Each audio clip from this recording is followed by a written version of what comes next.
Membranas celulares são estruturas de contradições. Essas camadas gordurosas são centenas de vezes mais finas que um fio de teia de aranha, mas fortes o suficiente para proteger os delicados conteúdos da vida. O citoplasma aquoso da célula, material genético, organelas e todas as moléculas das quais ela precisa para viver. Como a membrana funciona e de onde vem sua força?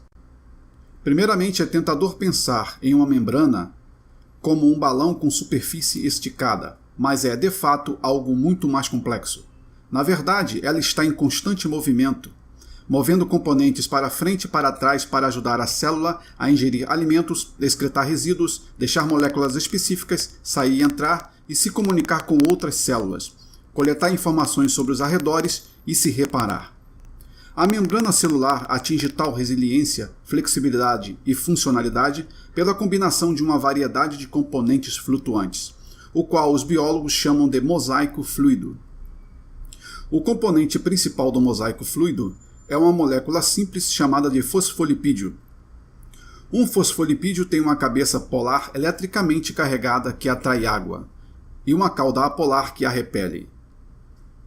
Eles se emparelham cauda com cauda numa dupla camada, com espessura de 5 a 10 nanômetros apenas, que se estende ao redor da célula.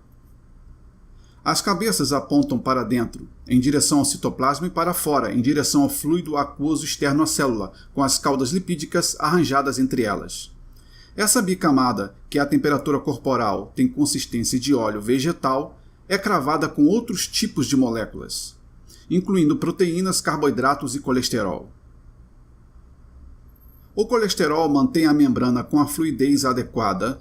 Ele também ajuda a regular a comunicação entre as células. Às vezes, células falam umas com as outras através da liberação e captura de substâncias e proteínas. A liberação de proteínas é fácil, mas a captura delas é mais complicada. Isso ocorre através de um processo chamado endocitose, no qual partes da membrana englobam substâncias e as transportam para dentro das células como vesículas. Uma vez que os conteúdos foram liberados, as vesículas são recicladas e retornam à membrana celular. Os componentes mais complexos do mosaico fluido são as proteínas. Uma de suas funções principais é certificarem-se de que as moléculas corretas entrem e saiam das células. Moléculas apolares como o oxigênio, dióxido de carbono e certas vitaminas podem atravessar a bicamada fosfolipídica facilmente. Mas moléculas polares carregadas não podem passar pela camada adiposa interna.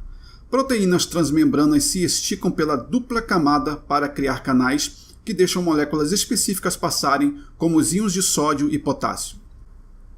As proteínas periféricas flutuando na face mais interna da bicamada ajudam a ancorar a membrana para a sustentação do interior da célula. Outras proteínas de membranas celulares podem ajudar na fusão de duas bicamadas diferentes. Isso pode funcionar a nosso favor, como quando o esperma fertiliza um óvulo, mas pode também nos prejudicar quando um vírus entra numa célula. E algumas proteínas se movem dentro do mosaico fluido, se juntando para formar complexos que desempenham funções específicas. Por exemplo, um complexo pode ativar células de nosso sistema imunológico, depois afastar-se uma vez que o trabalho é concluído. Membranas celulares são também locais de constante guerra entre nós e todas as coisas que querem nos infectar. Na verdade, algumas das substâncias mais tóxicas que conhecemos são as proteínas que violam as membranas produzidas pelas bactérias infecciosas. Essas toxinas formadoras de poros fazem furos enormes nas nossas membranas celulares, fazendo com que os conteúdos das células vazem. Cientistas têm trabalhado na evolução de modos para se defenderem delas, como usar uma nanoesponja para salvar nossas células, através da absorção das toxinas da membrana danificada. O mosaico fluido é o que torna todas as funções vitais possível.